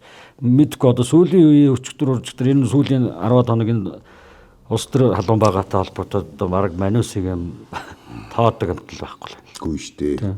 Би танд одоо яг шулуух хэлэхэд нийслэлийн засаг даргын хамгийн газартай гэрээ байгуулсан хэвлэлийнх нь нэг нь ирэхгүй. Бараг ихэнх нь гэрээтэй байгаа. Тийм баг. Тэгэхээр та нар дээр хинж ирэхгүй. Хоёрдугаарт засгийн газрын ордны гадаа Нямбатар гэж өрлөд Нямбатар тэр дотор байхгүй. Мэдээж төр зэсэг маань харж байгаа л давуу тал нь. Тэд харуулах гал. Тий. Гэтэл чин өнөөдөр нийслэлийн статуст тусдаа статустай газарлуу төр зэсэг нөлөөлөд байх нь бас юу л бол. Тэгэхээр одоо яамаар юм те бид нар нэг юм зүр хөгийн байдалд орчод л те минийхаар болоо жишээлбэл нэг сонин та нарыг бол баг өрөвдөж байна. Нийтдээ бол миний бол хатгаас өгнө юу юм бэ гэхээр Монголын барилгачид Монголын барилгын компаниудыг гэхээсээ илүүтэйгээр барилгын туслах ажил хийдэг тэр гэр хорооллын эцэст байгаа нөгөө хөлс шиврээ ханхлуулсан эдэм үеийн ядарсан ялх нойтон хүүхдтэй барилгын хар ажил хийдэг тэр залуучуудыг л би өрөвдөж байна. Яг өнөөдөр бас л хөрш улсуудаа өөрсдийнхөө ажлыг булаалгачаад улам л хоол нь хомсдох байх та. Нийгэм улам ядрах байх гэж бодож байна. Тэгээ ерөөсөө тийм болчихдог. Тэгээд одоо ийм байгаа цалин малин гэл түр үнэг ярьжсэн яг өөрөөс нөгөө тэр яг л бодит байдал та туслах ажилчид яг тийм байдаг. Ярихаар энэ хятад компани авцсан. Тэрний дор Монгол дарга нарын компани байгаа гэж би хардаж байгаа схем юм. Тэгээд тэрний дор 3 дугаар игнэд бид нар орох гэдэг. Боол хэлэх гэдэг шүү дээ. Тэгээд тэр дундах Монгол дарга нарын завчаа гэдэг чинь цалин өсөхгүй байгаа шүү дээ. Үндсэндээ тэднэрт өгж байгаа цалиндаа өгөө татвараа төлж юмараа байхгүй бид нэр. 2,500 ажил авчаад татвараа төлөө цалингаа өсгөөд явж юмараа шүү дээ. Тэгэхээр дундлын тэр 2,500-аар зарласан юмыг 2,100 энэ бодтой шүү нөгөө компаниуд нь байгаа. Хамгийн гол нь ингээд чи чам дээр санал ирсэн юм байна. 2 компани ирсэн. Нэг нь бол зүгээр үн өртөг гаргаад өгч өчөө гэсэн. Нэг нь бүр зүгээр 2 сая тийгээд өгч өчөө гэж. Тэгээ та нар ингээ яриад их айхдаг. Би тэг гайхдаг. Одоо нэг л их нэг хүнээс айдаг болсон ба шүү монголчууд. Тэгээд одоо нийслэлээр ажил хийж байгаа компаниуд. Тэгээд нийслэлээр ажлыг өгч хаач хамаагүй хүн ч гэсэн тэр хүнээс айгаад шүү дээ. Би бол найдаж байна. Нямбатар сайдын хувьд бол би бас нэг хэд удаа тааралдаж уулзж ирсэн ажил төрөл ярьж ирсэн. Нэг тийм хариуцлагагүй юм бол биш. Тэгээ нэг юм их тайчин. Тэгээ та нартай уулзах. Би зөвхөн нэг л харагдаад байдаг. Ер нь ингээд энэ дарга болоод ирэхдээ зэрэг цөөхөн идэв үнтэй уулздаг. Нэг хайрцагт үүдэг. Энэ хайрцаг дотроос нь гарах. Нөгөө та хайрцаг дотроос гарц идэхгүй байна гэж бид шүүмжээд байдаг. Одоо эсрэгээрээ гарахгүй байхын тулд бүр ингэж өхмөл хадаж ингэж хайрцгалж ингэж бүр нөхсөө үлдээхгүйгээр хайрцгалдаг. болцсон болоо да гэж харагдаад байна. Тэгэхээр тэр хүн ухаантай учиртай хүн бол харах бах, сонсох бах. Магадгүй тэр хүнд бас бидний талаар буруу мэдээлэл өгж байгаа байх би бас яг тэгж бодож байна. Яг би энэ хүний чинь хараад бас ажил хийгээд байгааг монголчууд харж л байгаа шүү дээ. Яг гэвэл одоо нийслэлийн засаг дарга болсноос хойш одоо нэг удаа костюм бижэктэй явахыг харсангүй үндсэндээ бүх ажлууд дээр явж байгаа. Уулын тэр хүн костюм бижэк хүмүүсээ бодлого хийгээд явж явах боломжтой. Даанч доор нь ажиллаж байгаа хүмүүс олигтой ажиллахгүй байна шүү дээ. Тэгэхээр тэр хүн чинь яах юм? Бүх ажлын талбайд зүгээр яваад байгаа шүү дээ.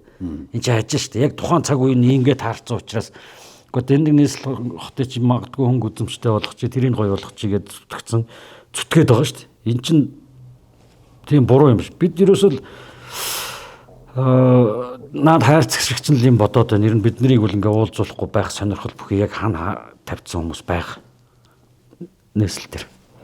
Тэгээд одоо танай барилгын салбарын төчнөө холбоо байгаа гэж тэгж шүү дээ. Яг Монголын барилгачдын нэгдсэн холбоо гэдэг нэг байна. Тийм. Монголын барилгачдын ассоциац гэдэг байх. Тийм. Ассоциацаараа бас яг яадаг байвал. Эсвэл одоо барилгачдын тэмгээ ижил төстэй энэ холбоодууд нэгдэж болтгүй юм уу? Нэгдвэл нэг утгатай байж болтгүй юм уу? Төр засагт үгээ шууд хэлэх хэрэгтэй байж болтгүй юм уу? Хоёрдугаар энэ барилгын чанар стандартын хяналтыг тавьж болтгүй юм уу? Харин яг наадах маш тулгымцсан асуудал учраас наадах юм байна. Одоо ямар ч барилга мэдэхгүй нөхөр барилгын яамны мэрэгчлээ явж байгаа байхгүй юу? Ер нь тийм шүү дээ. Тийш төгссөнийг оюутан залуу 24 5-таа мэрэгчлдэг гэж ямар нус нь байх одоо яг үнийг л гэдэг. Гэтэл 20 жил барилгад ажилласан хүн бол тэнд мэрэгчлээ хийсэн бол арай өөр юм их. шал ондоо юм. Тэгэхээр манай танаа над барилгын нэгдсэн холбоодууд чинь уг нэгдвэл байр суурин дээр очиод хамтдаа юм аавал гэдэг нь над би юу гэж боддог юм. Чи би их мангар хүн чийж магадгүй тийм. Одоо тэгээ оройлохоор ирэхгүй бас нэг айц хөөц түлэгдсэн хүмүүс байх юм байна шүү дээ. Тэгээ би бол оройлж үтсэн, ярьж үтсэн. Нэгдэх асуудал бол энэ цаашдаа угаасаа хуулиар сая мэргэжлийн нэгдсэн холбооны хууль гэдэг нэг юм гарцээ. Тэгээ хуулийн дагуу одоо эвээр нэгдэхгүй байгаа тэр нэг хууль нь гарцсан учраас ямар ч байсан хүчээр нэгдэх нь тодорхой. Тэр хууль нь яг одоохондоо үндсэн хуулийн цэцмэс дээр гомдлоччоод хэрэгжихгүй байна. Тэгвэл заавал тэр хуулийн дээрээ тулж ирсэн энэ тэмцэл дээр нэгдсэн багтал ерөнхийдөө зан зангаа мэдээд юм ойлгоод нэг багц болчих шүү дээ. Энд чинь одоо өнөөдөр бидний яриад байгаа юм чинь танаас ганц сэлбтүүд төв яриад байгаа бас чинь бас л том асуудал. Өшөө 6 том тийм. Тэгээд бодохгүй юу? Эднэр дээр хийгээд томорцсон компаниуд дараад нь хар хоринхот ерөнхийлөгч хийгээ яваад байгаа шүү дээ. Зураг төсөн хүмүүс бараг бэлэн болцсон. Хар хоринхотоо бид нэр барил л да. Бахархал үстэй. Нэг насны бахархал болж таарна үстэй. Тэгэхэд бол бид нэр бэлэн баймаар шүү дээ. Энэ миний чинь хийгээд туршлагажаа техникжээд хүмүүсээ ажиллах хүчнээ бүрөөсөө янтан болгочоод байж ийл да. Тэгээ хар хоринхот ч одоо юу эхлэх гэж байгаа шүү дээ. Одоо миний сонссноор ерөнхийлөгчдөр юуны хуулийн гаргацсан нэг зураг төсвийн тендер 30 хэдэн тэрбумаар хийгдээд ингээд зураг төсвөн хүмүүс айгүй гоё болцсон нэг зураг төсөв яваал хэлээ. Тэгээ парахал дайраал барихтал бид нэр л барь шүү дээ. Бид нэр л баримаар байна шүү дээ. Хятадууд биш. Барь сурмаар байна шүү дээ. Тийм сурмаар байна шүү дээ. Энэ бол Монголын барилгын компанид би сурчлаа гэж бодоод байгаа. Сурцсан. Ер нь бол олон том барилга барилаа шүү дээ. 2010-ад оноос хойш бол. Энэ том хорооллуудыг хар те маш олон том офис их дэлгүүрүүд гоё юмнууд байгаа шүү дээ. Зураг адилхан ш. Дэлхий дээр зурагж байгаа зургууд нэг л ижил. Гоё л зураг, гоё л үнэтэй. Өндөр үнэтэй, гоё зурагтай гоё юм байх юм бол бид яг тэрүүгээр нь л хийнэ. Гүйцэтгэлийн хувьд бол чадсан. Тэгээ бидний нэг том яваад байгаа ажил чинь ажил гүйцэтгэлийн зах зээл буюу түрүү би ярьж байгаа дөрөвч. Ажил гүйцэтгэлийн зах зээл буюу хөдөлмөрийн зах зээлээ алдмааргүй байгаа байхгүй юу? Нөгөө төв хийд, барилгын материалын ингээд бүх салбаруудаа бид нэр хятадуудад ер нь алдсан шүү дээ. Одоо өөрсдийн гараараа хийж чаддаг зах зээлээ алдах гад тэрийг бүр ингээд албаарч юм шиг ингээд хятадуудад өгöd байгаа учраас бүр тэгээ энэ дээр нэг нэгтчээч гэл ингээд бусад холбоодод хэлж байгаа. Утсаарч ирж байгаа. Тэгэл зарим нь ирж байгаа. Тэгэл болох бах. Одоо энэ яриа мараа үзсний дараа Наранбаатар юу хийгээ яваад байгаа юм бэ те гэдэг юм бас нэг жоохон анзаарах байлгүй. Гэхдээ хүн ямар ч хүн харахад л одоо ойлгохоор юм хийгээ яваад байгаа шүү дээ. Энд чи одоо үндэсний эрх шиг хохирчлоо, Монгол компаниуд хохирчлоо гэл ингээл яваад. Монголын барилгын салбарын шинэ 100 жил зориулаад Монголын барилгачдын нэгдсэн холбооноос ямар уриалгууд гаргаж байгаа юм бэ? Ямар шаардлагачуд хүргэж байгаа юм бэ? Тэр сэлбтэй холбоотой ярьж байна уу? Зүгээр юу ер нь нийтдээ сайн нөгөө танаас барилгачдын хурал сүртэй болж ирсэн. Тий. Одоо шинэ 100 жилийн холбоотой нөгөө шинжилтийн шинэ 100 стратеги гэдэг төлөвлөлөө тэрийг энэ хууль эрх зүй эдийн засгийн шинжилгээ бүтээн байгуулалтууд гэсэн юм дээр төлөвлөж гарч.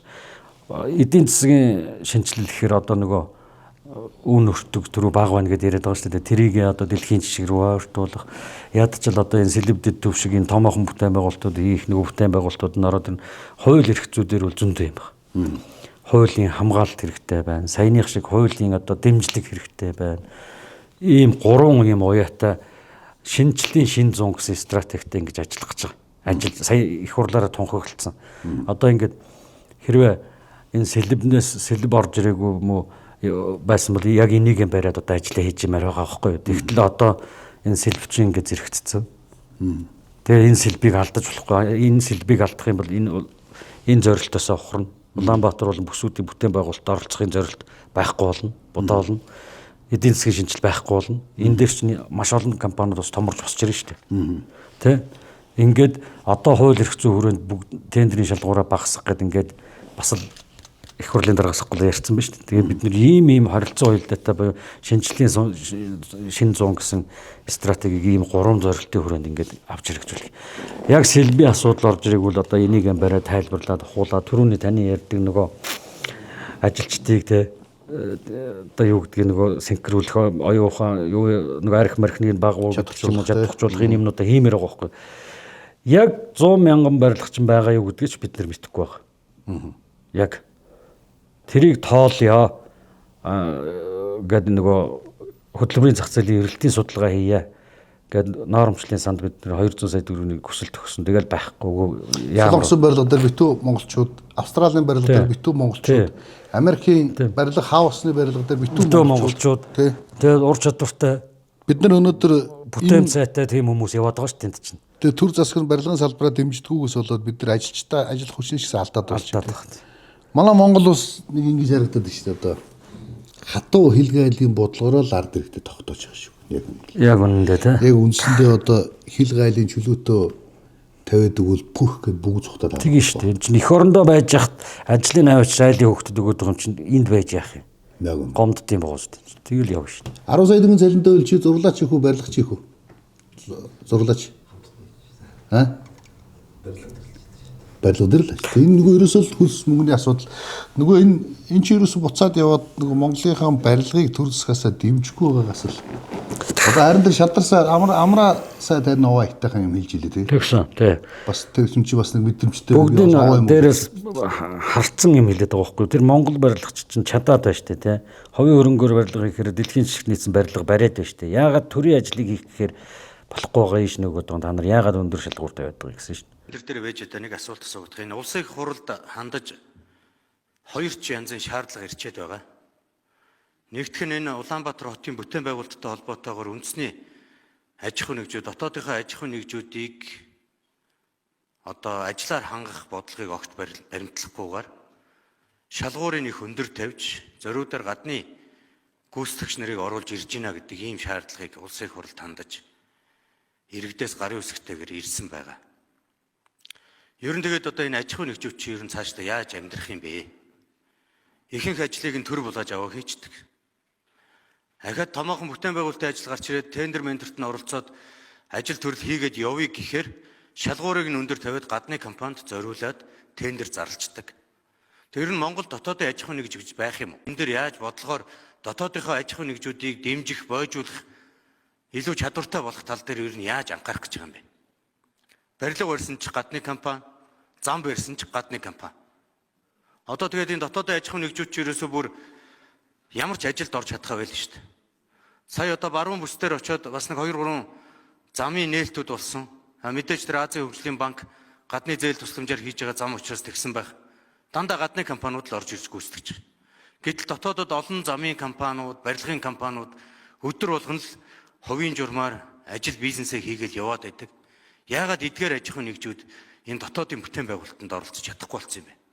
Би одоо улсын хурлын даргын үед тэр иргэдээс ирсэн, тэр аж ахуй нэгжүүдээс ирсэн шаардлагад хариу өгөх ёстой. Дотоодын компаниудад туслан гүйцэтгэж хийх хэмжээнд байна гэдэг чинь юу гэсэн үг юм бэ? Та нар ийм нөхцөл байгаа юм бол дотоодынхоо нөхцөлийг мэдж байгаа юм бол яагаад тэдгээр компаниудаа зориулсан дүрм журмаа эхнээс нь гаргачих болдоггүй юм бэ? Хүний сэтгэлээр хандаад штэ та нар дотоодынхоо компаниудад гадна талаар хитрхи их шүтэж байгаа юм шүү.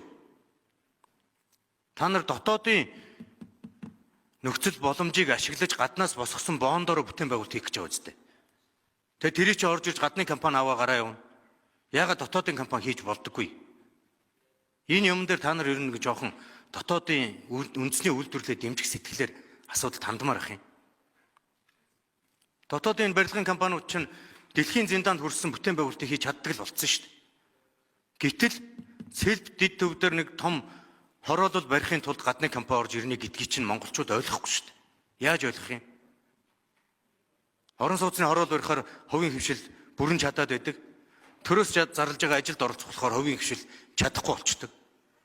Ингэж хүний сэтгэлээр хандахгүй даваадлаа заа юу. Асуудлыг нэг тодорхой болгоо. Тэгээ юм л бол хуулинд буруугаа чигтгээ болоорой. Бага хуулийн орчиндөө нийцүүлээд ил тод шудраг зарчимтай ажиллах. Тэр талаа бодох хэрэгтэй. Тэгээ өчигдөр шөнө би хэлсэн ерөнхийлөгч үгийг бодож л байсан. За нэр нь тэр 126 болон бусад дарга нартаа зориулж хэлж байгаа байлгүй дээ. Битгий ард түмнийг шармах танахтайгаад байгаа ч гэж. Одоо ингэ бодоод байхад би өчигдөр орой шөнө бас сонслоо да. Тэгэл нэрэл шармахтай юм яасан мухахтааж энэ ямар мухаа илэггүй хүмүүс дарга зэрэг болчдөг юм бэ гэж бодож байгаа шүү дээ. Энэ ганцхан миний бодол биш. Энийг ярьж байгаа маш олон хүмүүс байна. Дамаа ахмадууд бол ахмад барилгачид бол маш гомдолтой ярьж байгаа. Ийм байгаагүй шүү дээ болно гэж. Уг нь саяны өнгөрсөн 20 жил бол мундаг ус шүү. 2000 оноос хойш бол Монголын барилгачид их юм байсан шүү. Их юм байсан. Энэ сүүлийн үед аймгийн дөвүүд хүртэл одоо яаж өөрчлөгдөж байна те? Танихгүй болтлоо өөрчлөлт. Хотын өнгө төрөх гэдэг чинь өөрөө л барилга юм шүү дээ. Барилга. За нийслэлийн удирдлагуудад хандаад хэрвээ та бүхэндээ уулзахгүй үл байшгаад хэдэн компаниудтай уулзчаад Монголын барилгачтайгаа холбоотойгоо уулзахгүй байгаа юм бол та нэвтрүүлгийн энэ дээрээс нийслэлийн удирдлагуудад зориулаад нийслэлийн бүх одоо дор ажилчтан ч үтсэн байсан хамаагүй хэлбэртэй. Маш товчоор юу хэлэх вэ? Хуулийн хулгай гэж юм гараад одоо утцаа. Нямбатар дарга бол хуулийн хүрээнд тендерын зарласан гэж. Үнэн хуулийн хүрээнд зарласан шүү. Тэгэхдээ хуулийн хүрээнд энийг багасгах боломжтой шалгууруудаа. Одоо та бүхнийг миний хүсэж байгаа бидний барилгачдыг хүсэж байгаа юм нийслэлийн удирдлагууд уулзалтаач. Нямбатар дарга уулзаач. Тэгээ хуулийн хүрээнд цөмөрөө хууль зөрчиггүйгээр яаж бууруулах юм? Тэрийг л ярьчих. Одооний дайралсан тендер чинь хууль яг хуулийн дагуу юу гэвэл яг хуулийн дагуу. А тэгвэл санхүүгийн шалгуур нь хит өндөр учраас Монгол компани орж ирдэг. Тэр юм учраас бидэнд авилга орчлоо гэдэг хардлага байгаа. Энэ дээр маш олон мэдээллүүд ирж байгаа. Өмнө хойноос, урд хойноос. За тэгээд одоо уулзалт хийгээд өчөөж тий. Тэгээд энийг ярьчих. Хуулийн хүрээнд хэдүүлээ бүх их хурлын дарга, ерөнхийлөгч, эдийн засгийн сайд, ардчилсан нам, ардын намын бүлэг бүгд л хэлж байгаа шүү дээ. Монгол үндэснийхэн компаниудыг дэмжиж хуулийн хүрээнд энэ шалгуураа бууруулах. Энэ бичгнүүд бүгд хувь нийслэлийн засаг дарга хувь нь манайхаар ирж байгаа байхгүй. Тэгэхээр тэр бичгэн дээрээ хэдүүлээ ажиллаж. Тэрийг үндэслэл болгоод тэгээд нийгмийн шахалт шаардлага байна. Улс төрийн нөхцөл байдал юм байна. За одоо зөмөр инgi тэр нээлттэй тендер одоо явж байгаа. Одоо 1.1 их нийтийн тендер яваад байгаа байхгүй. 6 сарын 18-нд. Тэрийг зогсоож жоод за сайхан үтсч хэдүүлээ. Хятад компани буюу гадаад ирэх компани орох буюу олон улсын тендер гэдэг нь болчих. За 600 тэрбумаар зарлагдсан тендерээ багасгачих. 100 гаруй 203 ингээд 6 7 задлчих. Тэ? Тэгээ Монгол компаниуд та нар ямар нөхцлөөр оролцох боломжтой. Тэрийгээ биднэрт гаргаад өгч. Бид нэр тэрийг хуулийн хүрээнд тендерийн шалгуур үзүүлэлт болгоод тавьчих. Энэ чинь яг нийслэлийн дамгын газрын Одоо тэгээд бүрэн ирэх нь байхгүй. Ийм л юм хийгээд өгөөч л гэж эндээс хэлж. Ер нь бидний жагсаад байгаа зорилго чинь ерөөсөн дээр шүү дээ. Яагаад бид нар яармагтж жагсах болно. Тэгээ яах. Тэгээд хинч тоохгүй байхгүй бид нар. Бид тоогдохгүй л энд зогсоод байгаа шүү дээ. Ордны бараа хаалган дээр чинь. Тэр өөрөө хэлсэн те энд Нямбатар байхгүй шүү дээ. Үнэн. Тийм л аа. Тоохгүй байгаа. Цаг өөрчлөгдөх байх. Төрийн бус байгууллагуудын оролцоог нийгэм одоо төлхөө салбар төлхөө оруулдаг цаг болно. Төрөний өөрөө хэлдэг тэр барилгыг одоо төрийн бус байгууллагууд хянах хэрэгтэй байхгүй. Орон сууцыг хянах хэрэгтэй. Одоо 100 айлын барилгын зурагтай байж 150 айлын хүнээс мөнгө авч заллин хийгээд байгаа. Ийм хүмүүсийг бид нар зайлуулмаар байгаа. Бидний нэр хүндэд талтай. Тендер авчаад хийж чадахгүй мөнгөний авч зүгтаагаад байгаа компаниуд байвал тэднийг бид нар шахмаар шүү дээ. Мэргэжлийн ур чадварын алдаа гаргаж байгаа компаниудтай бас төрийн бус нь ярьж чаддаг баймаар байгаа. Тэгээ тэр эрх тэр боломжийн зөвлөх үйлчлэгээ болон бусад дамжуул төрийн чиг үүргийн хүрээнд яам нь өгчих ёстой байхгүй. Тэгвэл ард түмэн яамтай ярихгүй шүү дээ. Холбоотой ярина шүү дээ. Холбоо компаниудтайгаар. Ингээд зөв хөгжил рүү. Ер нь бусад орны салбарын хөгжил, төрийн бүсийн хөгжлүүд яг л тийм байна. Төр амар их ачаа аваад баймааргүй байх. Хийж чадахгүй шүү дээ. Хийж чадахгүй гэж амар их ачаат. Тэгээ тэр үүргүүдээ өг гэхээр тэрийг харамлаад өгдөг. Тэр нь болохоор нэг л их том эрх мэдэл өгөхий болж харагдах гэсэн л тийм. Энэ эрх мэдлийн задлаад зарим боломжтойгуудын одоо төрийн бусуудаа өгөөч гэдэг шаардлага бас бид нэр яриад яваад байгаа л да. Тэгээд дөрвжингээ нөгөө та энэ холбоо чи юу гэдэг байгаа юм байл гэдээ баха асуулаа шүү дээ. Иймэрхүү ажлууд бас ингээд яваалах. Тэгээ бид ингээ юм хийгээ яваад байгаа. Бусад холбоонуудаа бас ингээл одоо хэлмээр л байна. Одоо намайг үзэл хамтраач тий. Үзэл багтаа үзэн л тий. Энэ нөхөр юу яриа яваад байна гэдэг. Тэгээд нийлмээр байна, аймааргүй байна, айцсгүй болмоор байна. Насаараа хайж амьдрын, насаараа хүний доор амьдрын гэж байхгүй шүү дээ. Бөө одоо Монголыг яг айцсаар өдрөдөд ингээд сурчлаа шүү дээ сүүлийн 30 жил. Нэрүүл хийж хаасан. Одоо эмчнээс дуурч чадгаа байлаа, төр цагдааш дуурч чадгаа байлаа. Тэ харамсалтай би өмнө дэвжин дэвш Монголын төлөө гэдэг нэвтрүүлэг хийгээд байгаа. Тэгээд ярьсан яриа болгон маань харамсалтай л төгсөдөх юм болгон дээр ингээд одоо сайхан цаг ирнэ гэдэгт бол үргэлж итгэж байгаа. Бүх юм сайхан болно. Ойлгоно ухаараас ихээр монголчууд чинь нэг юм ухаардаг штэ. Нэг 21. Ер нь яг хөө энэ нэр бас гоё нэр байна шүү дээ. Бид нар чинь ийм юм нэл төлөө бас явж байгаа шүү дээ. Дэвшмээр байна, дээшлэмээр байна. Тэр монгол хүмүүс гэж. Тэгээд одоо аргагүй жоохон л гунигтай ч юм шиг бас л хар бараандуул их юм яригдчих шиг боллоо шүү дээ. Одоо яг байгаа нөхцөл чинь ийм яг ийм болчиход байна. Гэхдээ энэ чигээр нь бид нэр үр хөвгтүүдэд үлдээж болохгүй. Одоо бид нэр яг таслан зогсоох цаг нь баггүй ер нь. Тэгэхээр ирж байгаа нийгмийг харахаар бас залуучууд бас арай ондоо болж байгаа юм байна да гэж жоох итгэл байгаа шүү дээ. Тэгээд тэн дээр нь бид бас дунд үеийн насны бид нар ч гэсэн жоохон тэ манлайлалтай байгаад нэг чиглүүлээд өгвөл нийгэм цаашаа гоё болох байх. Зөв юмны араас явж байгаа нэгэнтэйгээ нэгдэж нийлээч монголчуудаа жалгаж гэр гэрээсээ мухраасаа харчхаад айн дэгж байгаа нь зөв шít гэдэг үг зөвхнөгөө өмнө хэлчээ сувгаагт сэлдгүүгээрээ тэ зөв шít гэдэг үгэнд манай хам хийж байгаа. Тэгээд шундаг том ажил юм шиг болчиход байна шүү дээ. Тэгэхээр дэвжин дэвш Монголын төлөө нэвтрүүлгийг үзсэн үзэгч та бүхэн YouTube, Facebook хуудасуудаар үзсэн болвол шеэрлж өгч тус болоорой. За та бүхний хамгийн том тус бол дэвжин дэвш Монголын төлөө хуруугаа хөдлөх явдал юм шүү. Бүгдээрээ нэг шеэр хийчээрэй. За тэгээд YouTube хуудас болон одоо Facebook хуудасуудыг дагаад ороод ирээрэй. Цааш нь олон дугаар хүрэх болно. За удахгүй та бүхэнтэй бас маргаашийн Монголуудыг өчигдрийг ярихгүй, өнөөдрийг ярихгүй зөвхөн маргаашийг ярих. Хамтдаа ирээдүйн дүр зургийг бүтээгээд нэвтрүүлэг шинээр эхлэх чинь манай өнөөдрийн нэвтрүүлэгт Монголын барилгын нэгдсэн холбооны ерөнхийлөгч Чожи Сүрэнгийн Наранбаатар өргөдөн орслоо. Монголын барилгач та бүхнийг барилгын нэгдсэн холбоороо нэгдээч. Нэгдээд хамтдаа байгаач. Хамтдаа одоо Монгол улсын хөгжил төсөлтийн төлөө дэвжин дэвших Монголын төлөө зүтгэрэй гэж уриалж байгаа. Ингээд сэтгүүлч Бодин бол дотор та бүхэнтэй хамт байлаа.